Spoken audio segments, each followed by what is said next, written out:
चला, आज आपण जंगलामध्ये आलेलो आहोत आणि कडू कांद शोधूया. कडू कांद इथं सापडला आहे. मी सोहम तसा माझा पटू नको कांड निघतात करतो. बघू. मस्त अशी कडू कांद. आणि इथं एक निघाला वाटतं. इथं एक आहे वाटतं. बघू किती निघतात. एक निघाला कडू घरात कांद. मग खाईल तर.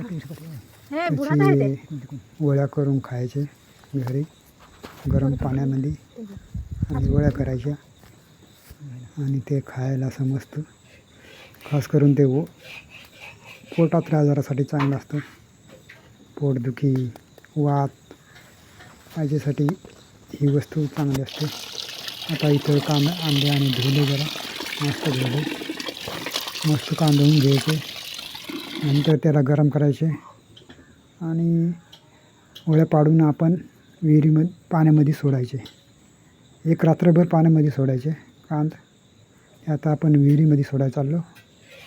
इथं ते कांद्याचे वडे पाडलेले आहेत ते आपण इथं सोडतो आणि आतमध्ये एक रात्र ठेवतो आणि परत जातो. दुसऱ्या दिवशी सकाळी घेऊन येतो आणि मस्त असं तयार झालेलं आहे आणि घरी आणतो आणि बघा किती भारी झालेलं आहे आणि खातो. बस. ओके.